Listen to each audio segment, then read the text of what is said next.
God only created the world through love, and God loves beauty. You have joined us on our podcast where we go over several themes concerning the realm of philosophy, psychology, religion, and spirituality. And in today's podcast, we have invited Nicole, an expert in Islamic studies, to speak about Ibn Arabi and his doctrine on the unity of existence. Welcome, Nicole. Hi, Jane. Could you provide us with a brief overview of Ibn Arabi's life and some quick facts about his early writings before we explore his philosophical thought and the concept behind unity of existence? Thanks for having me here.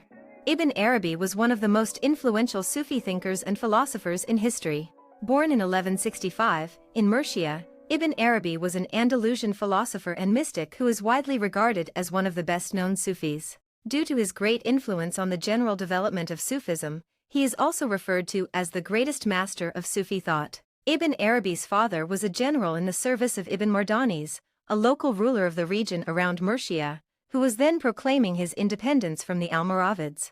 After Ibn Mardanīš was later defeated, the father of Ibn Arabi moved to Seville with his family and entered the service of Caliph Abu Yaʿqūb Yūsufa. Thus from 1172, Ibn Arabi spent his childhood in Seville, where he enjoyed a quiet and aristocratic upbringing. However, around the age of 15, he began to lead a withdrawn and ascetic life. At that time, he had no teachers, but he already had numerous mystical experiences, visions, and insights that he would later write down. Around the year 1184, at the age of 19, he can be called a Sufi.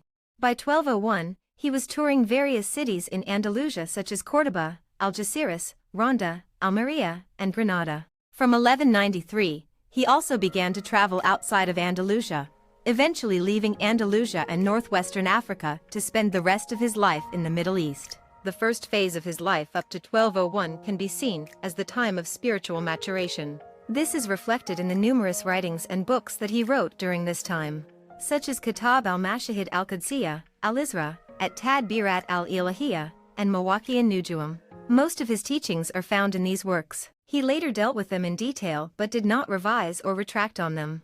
During the second phase of his life, he decided to travel to Cairo, Jerusalem, Hebron, Aleppo, and make a pilgrimage to Mecca. It's quite impressive how much he traveled during his lifetime. So, how did Ibn Arabi's teachings about the unity of being differ from other Sufi beliefs about Tawhid? Well, Sufis who interpreted Tawhid or unity of existence established the teaching of Wajibat al-Wujud in a different way than Ibn Arabi. They thought that the nature of God is like nothing else and does not exist in any unity with any creation. Rather, the unity with God is explained as the dissolution of one's own will in God's will to achieve the task of one's own ego. Ibn Arabi is credited with being one who laid out ideas regarding the unity of existence and codified them into an organized philosophical system as part of Sufism. According to this doctrine, there is only one existence in the universe, and that is God's existence. Everything else is just a manifestation or appearance of his existence. So what makes Ibn Arabi's doctrine of the unity of existence different from other Sufi doctrines? Many of Ibn Arabi's opponents were from the Hanbali camp, who saw his teachings as a threat to traditional Islamic beliefs. And even today, there are still scholars and followers of Salafism who are critical of Ibn Arabi's teachings. Ibn Arabi was not just a Sufi philosopher interested in the theoretical or theosophical aspect of Sufism, but he was also among the masters of presence and taste. He spoke with the tongue of revelation and illumination as well as with the tongue of reason. He combined the assertion of the unity of existence with the assertion of the unity of witnesses, which is the source of confusion and the reason for the differences among people regarding his doctrine. Can you explain what you mean by the unity of witnesses? Sure. The unity of witnesses refers to the idea that all things in the universe witness to God's existence. According to this doctrine, everything that exists in the universe is a manifestation of God's attributes, and therefore, everything witnesses to his existence. That's fascinating. But why do some people still deny Ibn Arabi's assertion of the unity of existence?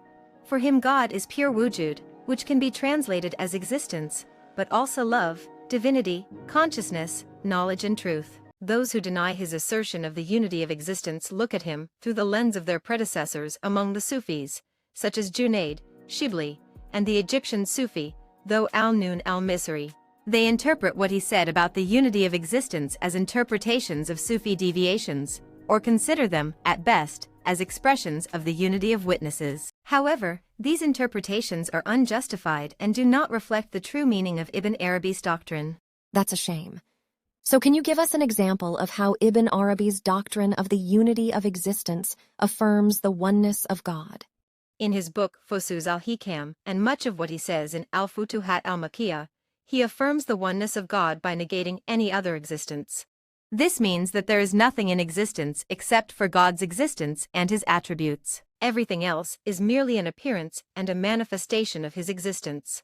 According to Ibn Arabi's doctrine of the unity of existence, all things in existence are ultimately one reality that does not contain any duality or plurality. God and the world, which are often seen as separate entities, are both included in this. According to him, existence can be referred to as the truth, al-haq, when viewed from the perspective of its unity, and as the created, al-khalq, when viewed from the perspective of its multiplicity. However, these two names or aspects refer to the same entity. So how does this relate to Ibn Arabi's views on divine love? The experience of divine love can be attributed to recognizing the unity of existence according to Ibn Arabi. If we accept the fact that everything is ultimately one reality, then we can experience a deep affection and connection with God. As God represents the fundamental essence of everything around and within us, it cannot be separated from either. God only created the world through love, and God loves beauty, he writes. Now, he is beautiful, so he loves himself. Then he wanted to see himself in something other than himself, so he created the world in the image of his beauty. He looked at the world and loved it with the love of one whose look is binding.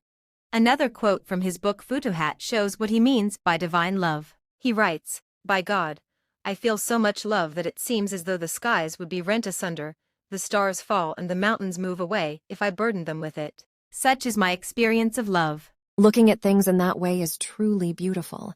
How did Ibn Arabi arrive at this conviction? Ibn Arabi held the belief that the unity of existence was self-evident and did not necessitate any evidence or proof.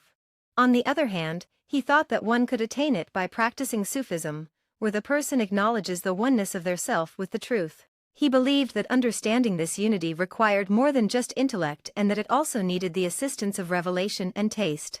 That's an interesting perspective. So what were some of the challenges that Ibn Arabi faced in promoting his doctrine of the unity of existence? Numerous writers, both from ancient and modern times, have attempted to refute the claim that Ibn Arabi supported the concept of the unity of existence.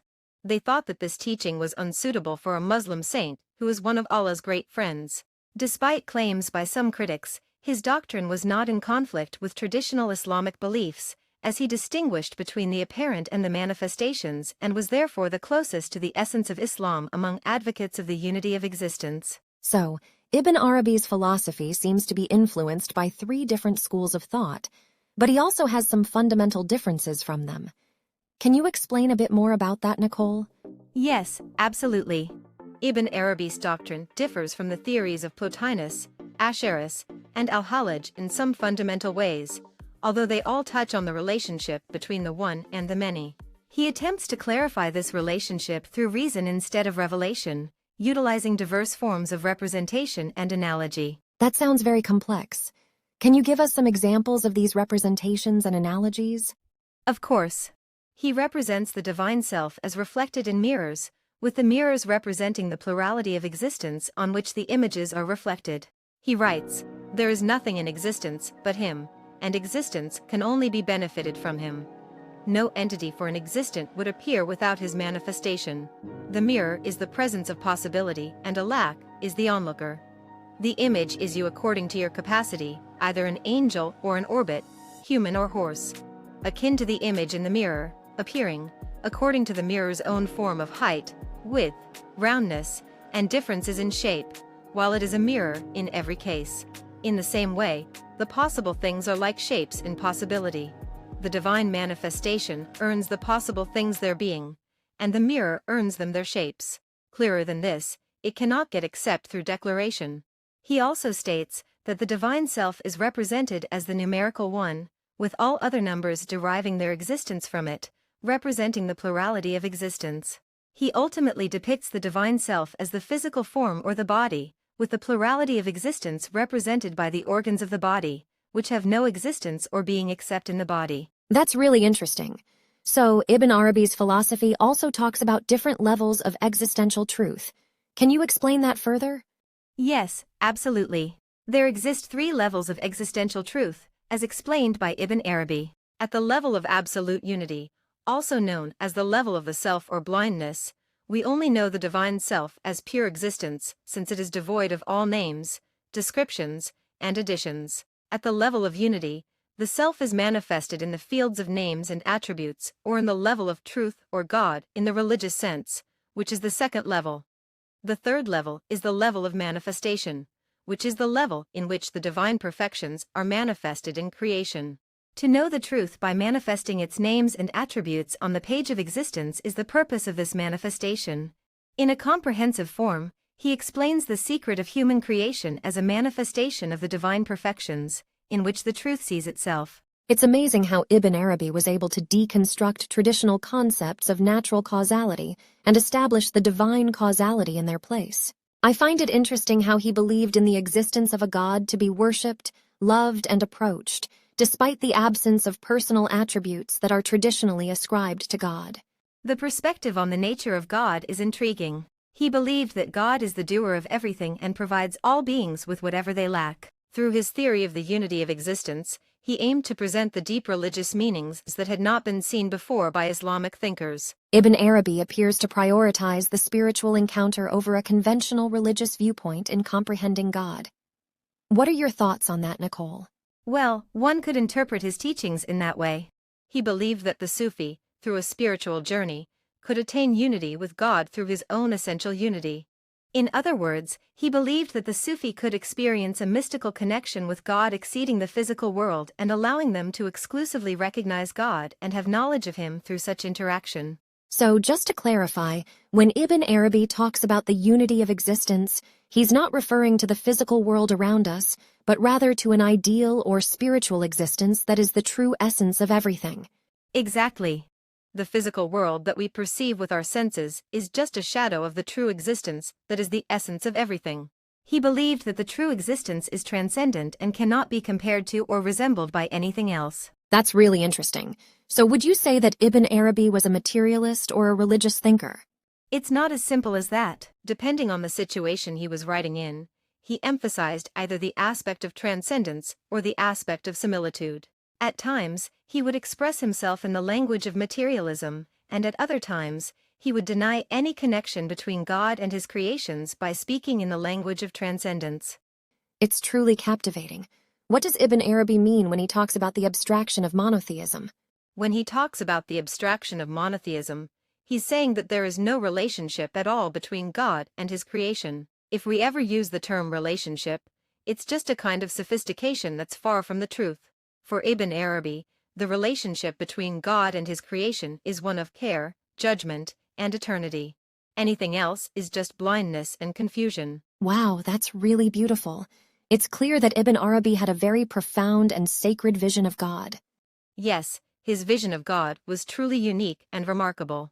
He had a deep understanding of the nature of existence and the relationship between God and his creation. His teachings continue to inspire and influence people today. Thank you, Nicole. It's been such a pleasure speaking with you today and learning more about Ibn Arabi's teachings.